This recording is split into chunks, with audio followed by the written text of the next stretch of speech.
Hello student, मैं पप्पू कुमावत आप सभी का फिर से मेरे YouTube channel PK chemistry app पर तहे दिल से स्वागत करता हूं। आप सभी कैसे हो? उम्मीद करता हूं आप सभी ठीक होंगे। मैं लेके आया हूं आप सभी के लिए 12th क्लास केमिस्ट्री, जिसको मैं फर्स्ट चैप्टर से लेके लास्ट चैप्टर तक आपको यूट्यूब पर बिल्कुल क्लासरूम की तरह सोल्व करवाऊंगा। उसको आपको बिल्कुल बारीकी से हर एक पॉइंट को समझाया जाएगा, जैसे कि किसी क्लासरूम में समझाया जाता है। यदि आपको किसी को किसी पॉइंट में यदि प्रॉब्लम होती है, किसी टॉपिक में प्रॉब्लम होती है, डाउट होता है, तो आप कमेंट बॉक्स में कमेंट करें, जिसके कारण मैं आपको उसको जो आपकी प्रॉब्लम है उसको सोल्व किया जा सके। यदि आप मेरे साथ किसी वीडियो में बीच में यदि ज्वाइन होते हो तो प्लीज़ स्टार्टिंग से वीडियो देखें और लास्ट तक बने रहे, जिसके कारण आपको उसका पूरा बेनिफिट मिलेगा। यदि आप मेरे चैनल पे नए हो तो सब्सक्राइब करें, लाइक करें, शेयर करें और बेल आइकन को ज़रूर दबाएं, जिसके कारण आने वाले हर वीडियो आपको तुरंत मिल सके। हमारा जो टॉपिक चल रहा है वो सेकेंड चैप्टर है विलियन। विलियन के अंदर हमने प्रीवियस जो क्लास थी उसके अंदर वाष्प दाब के बारे में देखा था, और वाष्प दाब के लिए दारू के लिए हमने वाष्प दाब देखा था, जिसमें हमने राउल्ट का जो नियम है उसको पढ़ा था। अब राउल्ट के नियम पर आधारित जो आगे का जो टॉपिक है वो है आदर्श विलयन। आपने 11th क्लास में एक टॉपिक आया होगा, फिफ्थ चैप्टर में था, वहाँ पे था आदर्श गैसें। और आदर्श गैसें कौन सी होती है? जो कि गैस के तीनों नियमों का पालन करती है, यानी PV=nRT का पालन करती है, वे सभी गैसें आदर्श गैसें कहलाती है। सेम वैसे ही यहाँ पे भी आदर्श विलयन किन्हें कहेंगे? जो कि राउल्ट के नियम का पालन करते हैं, उन सभी विलयन को हम क्या कहते हैं? आदर्श विलयन कहते हैं। तो क्या हो जाएगा? इसकी परिभाषा क्या रहेगी? सभी ताप एवं सांद्रता पर जो विलयन राउल्ट के नियम का पालन करते हैं, उन्हें आदर्श विलयन कहते हैं। उन्हें हम क्या कहते हैं? आदर्श विलयन कहते हैं। अब लेते हैं, माना विलयन में दो घटक A एवं B है। आपको पता है कि A हमेशा विलायक होगा और B क्या रहेगा? विलेय रहेगा। तो इसकी शर्त क्या रहेगी? देखो बेटा, इनकी शर्त ध्यान में रखना है, यानी कि आदर्श विलयन में कुछ भी चेंज नहीं होना चाहिए। आदर्श का मतलब क्या रहेगा? कुछ भी चेंज नहीं होना चाहिए। तो फर्स्ट आता है इसका शर्त या नियम, राउल्ट के नियम का पालन। राउल्ट के नियम का पालन। और राउल्ट के नियम का पालन का अर्थ क्या होगा? कि विलयन का जो कुल दाब है वो दोनों घटकों के दाब के योग के बराबर होना चाहिए। अब ये बराबर कब होगा? जब PA का मान P0A XA के बराबर होगा, और PB का मान किसके बराबर होगा? P0B XB के बराबर। तो P कुल क्या हो जाएगा यहाँ से? P0A XA plus P0B XB हो गया इतना। सेकंड नहीं आता है कि विलेय और विलायक को मिलाने के बाद में दोनों घटकों का आयतन है वो क्या होना चाहिए? अनचेंज होना चाहिए, यानी कि उसमें परिवर्तन नहीं होना चाहिए। फिर तीसरा आता है इसमें कि यदि आपने मान लो 1 लीटर विलायक लिया और 1 लीटर यदि आपने विलयन लिया है, तो ये दोनों का क्या होना चाहिए? 2 लीटर होना चाहिए, न कम होना चाहिए न ही ज़्यादा होना चाहिए। दूसरा आता है कि इसके जो ΔH एंथैल्पी है, मिक्स है, दोनों को मिलाने पर उसकी ऊष्मा या ऊर्जा में कोई भी परिवर्तन नहीं होना चाहिए। जैसा था वैसा का वैसा ही रहना चाहिए, न गर्म होना चाहिए न ठंडा होना चाहिए।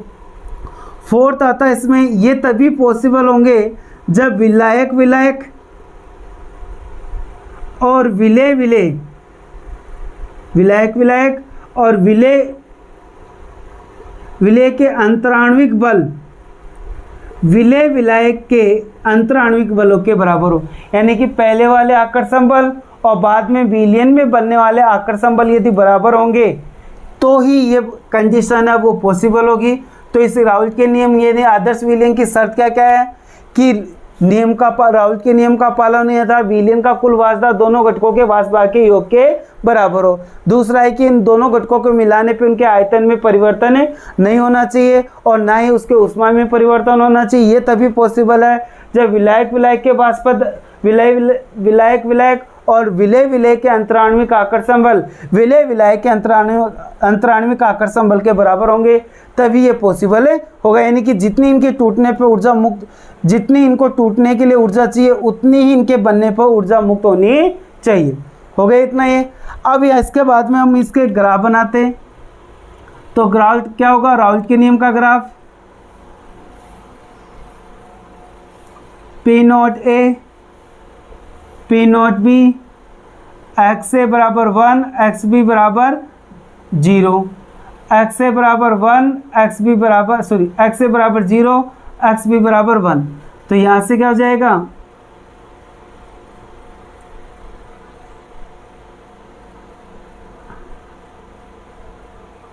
हमने ये लिया था, ये क्या आया था P A plus P B यानी पी कुल बराबर, ये क्या आया था पी ए बराबर P not A X A और ये आया था पी बी बराबर P not B X B. हो गया इतना ये। अब यहाँ से देखते हैं अपन इसमें,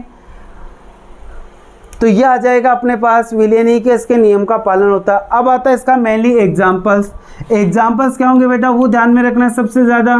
तो यहाँ से जो क्वेश्चन पूछा जाता है वो ज़्यादातर एग्जाम्पल्स का आता है और एग्जाम्पल्स इसके क्या होंगे, तो जो जिनकी प्रकृति समान होगी वो इसके अंदर इंक्लूड हो जाएंगे। तो देखो इसके एग्जाम्पल कौन कौन से हो जाएंगे, benzene plus toluene, ethanol plus methanol, N hexane plus N heptane, ये हो जाएगा यहाँ से। इसके बाद में chlorobenzene plus bromobenzene, ethylene chloride plus ethylene bromide, ethylene chloride plus ethylene bromide, ethyl bromide competition में बहुत बार पूछा जाता है ये, ethyl bromide plus ethyl iodide, ethyl iodide. फिर हो जाएगा 1 क्लोरोबेंजीन, 1 क्लोरोबेंजीन प्लस 1 ब्रोमोबेंजीन,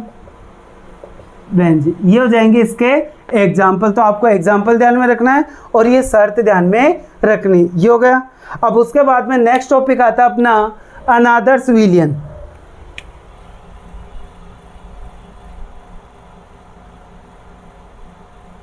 अनादर्श या अनादर्श विलयन। अनादर्श विलयन में क्या होगा कि सभी ताप व सांद्रता पे जो विलयन राउल्ट के नियम का पालन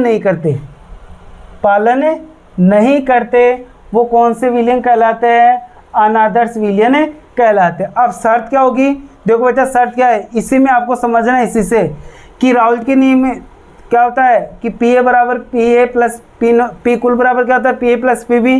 तो क्या होगा, पहले बराबर था अब बराबर नहीं होगा, और ये कब नहीं होगा, जब पी ए की value P not A X A के बराबर नहीं होगी, पी नॉट बी की value P not B X B के बराबर नहीं होगी, तो पी कुल P not A X A के बराबर नहीं होगा। अब यदि ये वाष्प दाब बराबर नहीं होगा तो ना ही आयतन परिवर्तन बराबर होगा, यानी कि यहाँ तो आयतन कम होगा या ज़्यादा होगा। अब ये जो एंथैल्पी है, जो ऊर्जा है, वो या तो पहले की अपेक्षा ये क्या होगी, उष्मा देगा या लेगा, यानी कि अभिक्रिया या तो उष्मा से पिएगी या उष्मा शोषी होगी। और ये तब को पॉसिबल है जब पहले के अंतराणविक आकर्षण बाद में बनने वाले अंतराणविक आकर्षण बल के बराबर न हो। तो आगे बात समझ में, अनादर्श विलयन कौन से होंगे, जो राउल्ट के नियम का पालन नहीं करते, अर्थात विलयन का कुल वाष्प दोनों घटकों के वाष्प के योग के बराबर नहीं होगा। यदि वाष्प बराबर नहीं होगा तो आयतन परिवर्तन भी 0 नहीं होगा, अर्थात आयतन या तो कम होगा या ज़्यादा होगा। फिर एंथैल्पी परिवर्तन है वो भी 0 नहीं होगा, अर्थात या तो ऊष्मा लेगा या देगा, या उष्माशोषीय अभिक्रिया होगी या ऊष्माक्षेपीय अभिक्रिया होगी। और ये तभी पॉसिबल है कि जब पहले वाले जो अंतराण्विक आकर्षण बल है विलायक विलायक व विलय विलय के जो अंतराण्विक आकर्षण बल है वो बाद में बनने वाले विलय विलायक के अंतराण्विक आकर्षण बल से कम होंगे या ज़्यादा होंगे। ओके, ये हो गया अपने पास इतना। अब देखो यहाँ से ये कब पॉसिबल है कि हमारे पास अनादर्श विलियम बराबर नहीं है, यानी कि जो कुछ भी लिया हमने वो शर्तें बराबर नहीं है। तो क्या कंडीशन हो सकती है, या तो कम हो सकती है या हो सकती है ज़्यादा।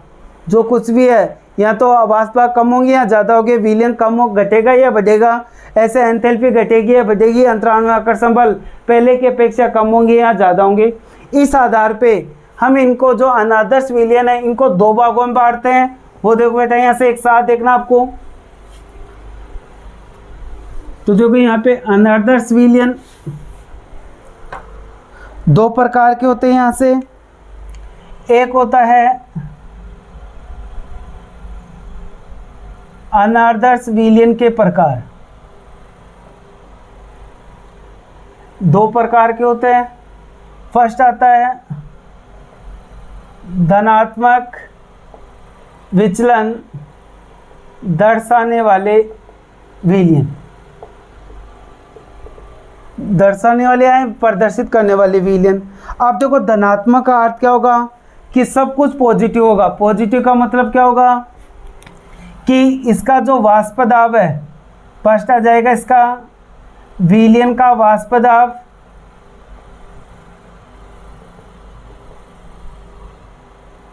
दोनों घटकों के योग से अधिक होगा। दोनों घटकों के योग से क्या होगा, अधिक होगा। कैसे, यानी कि P कुल है वो ग्रेटर देन क्या होगा, PA प्लस से PB। ये तभी पॉसिबल है जब PA का मान मिलाने के बाद में P नोट A XA से ज़्यादा हो और PB का मान P नोट B XB से क्या हो, ज़्यादा हो। तो P कुल बराबर क्या हो जाएगा, greater than P note A XA plus P note B XB। हो गए इतने। सेकंड क्या होगा कि मिलाने के बाद में जो आयतन है, मिलाने के बाद में आयतन बढ़ेगा। मिलाने के बाद में क्या होगा, यदि वाष्प दाब अधिक होगा तो वाष्प दाब अधिक होने पे उसका आयतन भी क्या होता है, अधिक होता है। तो विलियन का जो आयतन है वी मिक्स है वो क्या होगा, यानी कि आयतन बढ़ता है। फिर इसके बाद में क्या आ जाएगा, इसको हम ऐसे लिख सकते हैं del V mix greater than 0। Third क्या हो जाएगा, अभिक्रिया के दौरान ऊष्मा का क्या होगा, अवशोषण। तो del H greater than 0, del H greater than 0, जिससे हम क्या लिख सकते हैं, del H equal to positive. और जब डेल H पॉजिटिव आता है तो उसका मतलब होता है कि अभिक्रिया कौन सी होगी, ऊष्माशोषीय अभिक्रिया होगी। और ऊष्माशोषीय अभिक्रिया में हमेशा आयतन में वृद्धि होती है। फिर फोर्थ आता है इसका कि अब देखो हमारे पास क्या है कि हमारे पास शुद्ध विलायक है। शुद्ध विलायक क्या होगा, AA, और शुद्ध विलय क्या होगा, BB। और विलियन क्या हो जाएगा, AB। आपको क्या करना है, इनको वाष्पावस्था में बदलना है, वाष्प अवस्था में। जैसे मान लो ये शुद्ध विलायक, ये शुद्ध विलायक हो गया।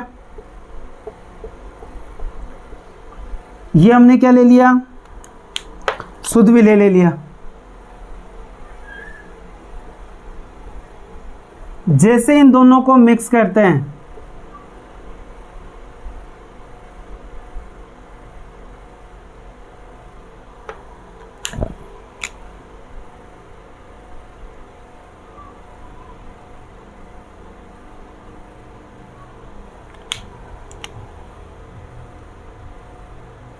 एक दो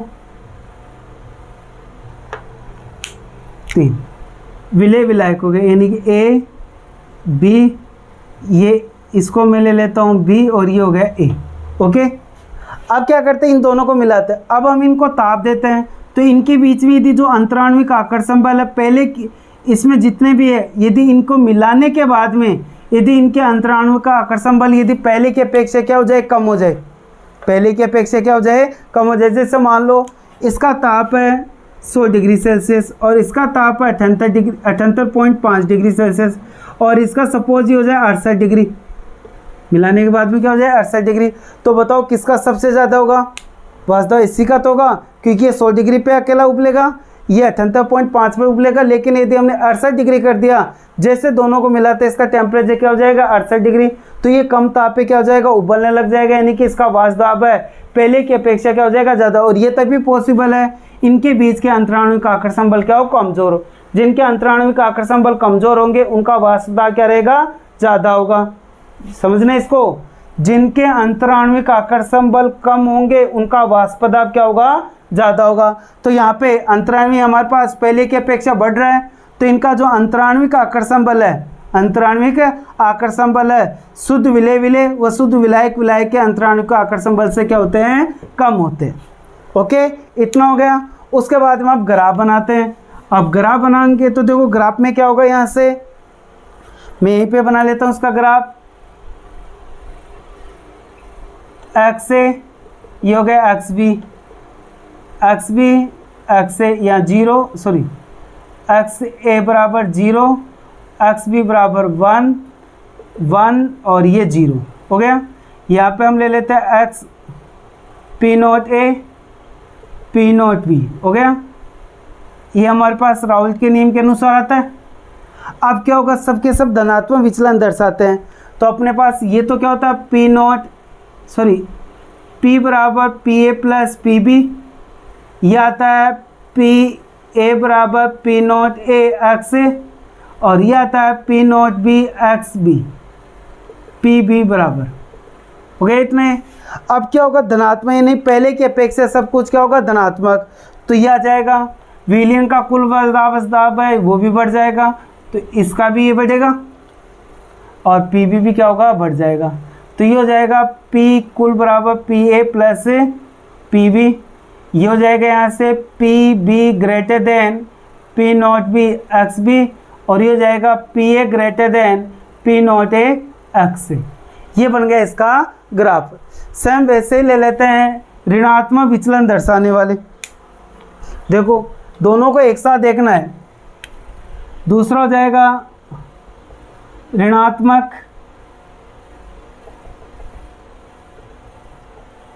विचलन दर्शाने वाले यौगिक, ये सॉरी विलयन। देखो कौन कौन से होंगे, इसके लिए शर्त क्या होगी, फर्स्ट शर्त आती है विलयन का वाष्प दाब दोनों घटकों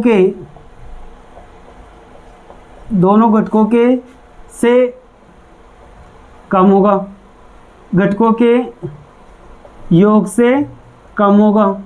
तो इसका मतलब क्या हो जाएगा P कुल बराबर क्या हो जाए P कुल less than P A plus P B. ये कब पॉसिबल है, जब P क्या हो P A less than P not A X A और पी बी क्या हो less than P not A sorry P not B X B.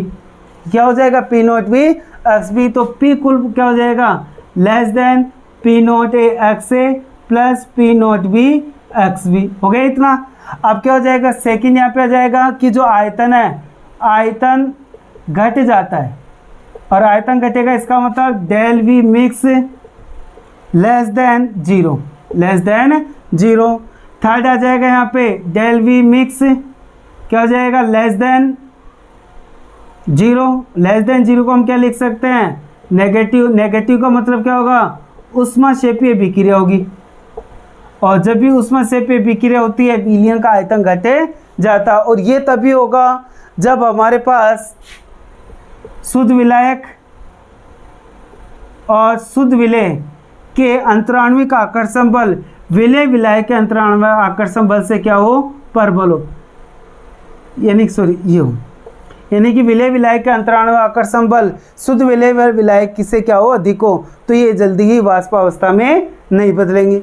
तो इनके लिए हमें क्या करना पड़ेगा अधिक टेम्परेचर देना पड़ेगा। ओके इतना हो गया। अब देखते हैं इसका ग्राफ। तो ग्राफ देखो क्या बनेगा, इसमें ग्राफ के लिए हो जाएगा पी एक्स ए बराबर 1 एक्स ए बराबर 0 एक्स बी बराबर 0, एक्स बी बराबर 1। तो ये ग्राफ आता है इसका। थोड़ा सा और ले लेते इसको ऊपर। तो यह आ जाएगा पी नॉट ए, यह जाएगा पी नॉट बी, यह जाएगा P A plus P B, और ये हो जाएगा पी ए बराबर P not A X A, ये हो जाएगा पी बी बराबर P not B X B. हो गया। ऋणात्मक विचलन है तो ऋणात्मक विचलन में ग्राफ क्या आ जाएगा, पहले के कंपैरिजन में नीचे आ जाएगा। तो ये ग्राफ ये सब बन जाएगा, हो जाएगा। तो आ जाएगा पी कुल less than P A plus P B, ये हो जाएगा पी बी बराबर P B less than P not B X B, और ये हो जाएगा P A less than P not A X A. हो गया, इतना ही ये ग्राफ हो गया। अब इनके एग्जाम्पल्स, तो देखो एग्जाम्पल्स क्या है, ऐसे याद रखना है। तो इसके एग्जाम्पल्स हो जाएंगे, जैसे हम एग्जाम्पल्स ले सकते हैं इसके, एथेनॉल प्लस जल, मेथेनॉल प्लस जल, हो गया। उसके बाद में हो जाएगा ether, ether plus acetone, ether plus acetone. उसके बाद में हो जाएगा यहाँ से carbon tetrachloride plus toluene, toluene हो जाएगा। CCl4 प्लस एसीटोन हो जाएगा, और CCl4 प्लस क्लोरोफॉर्म। ये हो जाएंगे इसके एग्जाम्पल। और उसके एग्जाम्पल कौन कौन से हो जाएंगे ऋणात्मक वाले के। तो ऋणात्मक वाले में जब भी हम एसिड और जल की जो विक्रिया होती है वो उष्मा से भी विक्रिया होती है, तो उसमें कौन सा आ जाएगा, जितने भी एसिड में जल, जैसे हम एसिटिक एसिड प्लस जल, HNO3 प्लस जल, H2SO4 प्लस जल, एसिड वाला कोई सा भी आप एग्जाम्पल इसमें यूज़ कर सकते हो। फिर आ जाएगा chloroform plus acetone, chloroform plus acetone, हो गया इतना। फिर आ जाता है chloroform plus benzene, chloroform plus benzene हो जाएगा। ये हो जाएंगे इसके। एक और हो सकता है pyridine plus acetone, pyridine plus acetone ले सकते हैं, और इसकी जगह हम एसिटिक एसिड भी ले सकते हैं, एसिटिक अम्ल भी ले सकते हैं। तो ये हो जाएगा इसके एग्जाम्पल। तो धनात्मक विचलन जो अपने पास था आदर्श विलयन, आदर्श विलयन में क्या था, विलयन का कुल वाष्प दाब दोनों घटकों के वाष्प दाब के योग के बराबर होता है। तो यदि वाष्प दाब बराबर होगा तो आयतन परिवर्तन शून्य रहेगा और ऊष्मा परिवर्तन भी क्या रहेगा, शून्य रहेगा। ये तभी पॉसिबल हो सकता है जब पहले वाले बंध और बाद में बनने वाले बंध क्या हो, क्या आकर्षण बल बराबर हो। उसके बाद में यदि हमारे पास अनादर्श विलयन कौन से होंगे, जो राल के नियम का पालन नहीं करते, अर्थात विलयन का वाष्प दाब पहले के दोनों घटकों के योग के बराबर नहीं होता, योग के बराबर नहीं होगा, या तो कम होगा या ज़्यादा होगा। तो ज़्यादा वालों को हम धनात्मक लेते हैं, कम वाले को ऋणात्मक लेते हैं। तो धनात्मक विचलन में क्या होगा, विलयन का वाष्प दाब दोनों घटकों के योग से क्या होगा, अधिक होगा। मिलाने के बाद की बात है। तो ये कब हो सकता है, जब मिलाने के बाद में विलय का वाष्प दाब और विलय का वाष्प दाब दोनों का वाष्प दाब क्या हो, बढ़ जाए। ठीक है। फिर यदि वाष्प दाब बढ़ेगा तो आयतन बढ़ता है, और आयतन बढ़ेगा तो इसका मतलब ऊष्माशोषीय विक्रिया होगी, और ऊष्माशोषीय विक्रिया के लिए डेल एच का मान क्या होता है, पॉजिटिव होता है, यानी ग्रेटर देन 0 होगा। और ये तभी पॉसिबल है, यानी कि बाद का बढ़ रहा है, यानी कि जिसका आपको बढ़ाना है उसके अंतराणु का आकर्षण बल आपको कम करने हैं। तो शुद्ध के क्या रहेंगे, ज़्यादा रहेंगे, विलयन में क्या रहेंगे, कम रहेंगे। ये हो गए इनके एग्जाम्पल्स हो जाएंगे। जैसे अपन एथेनॉल वगैरह में जल डाल लेते हैं तो वो ठंडा महसूस होता है। जैसे अपन हथेली पे यदि एसीटोन को डालते हैं या जल को डालते हैं तो हमें ठंडापन महसूस होता है, वो इसी के कारण होता है। फिर ऋणात्मक वाले में क्या होगा, कुल वाष्प दाब है पहले के कंपैरिजन में क्या होगा, कम होगा। ये तभी हो सकता है जब अलग अलग का क्या हो जाए, कम हो जाए। फिर होगा कि यदि वाष्प दाब कम होगा तो आयतन कम हो जाता है, और आयतन कम होता है तो वह उस समय अभिक्रिया कौन सी होती है, ऊष्माक्षेपीय विक्रिया होती है। और ऊष्माक्षेपीय विक्रिया के लिए डेल एच का मान कैसा होता है, नेगेटिव होता है। और ये तभी पॉसिबल है कि बाद में बनने वाले अंतराणु का आकर्षण पहले के कंपैरिजन में क्या हो, प्रबल हो, और प्रबल हो गए तो उन्हें तोड़ने के लिए एक्स्ट्रा एनर्जी चाहिए, और जब एनर्जी दी जाती है तो उस विक्रिया को बोलते हैं ऊष्माक्षेपीय विक्रिया। तो ये इसके एग्जाम्पल हो जाएंगे। एग्जाम्पल में अम्ल और जल का ध्यान रख लो सबसे ज़्यादा, और भी भूल जाते हो। तो इसमें ग्राफ है वो ऊपर की ओर आएगा राहुल के नियम से, और इसमें ग्राफ आएगा वो नीचे की ओर आएगा। मैं आशा करता हूँ कि आप सभी को ये समझ में आया होगा। यदि नहीं आया है तो आप कमेंट बॉक्स में जाके कमेंट कर देना, इसको वापस या 1-2 बार देखना, फिर भी नहीं आता तो फिर दूसरे तरीके से इसको बता दूंगा। ओके, और यदि आप मेरे चैनल पे नए हो तो सब्सक्राइब करें, शेयर करें और लाइक करें और अधिक से अधिक इसको शेयर करें।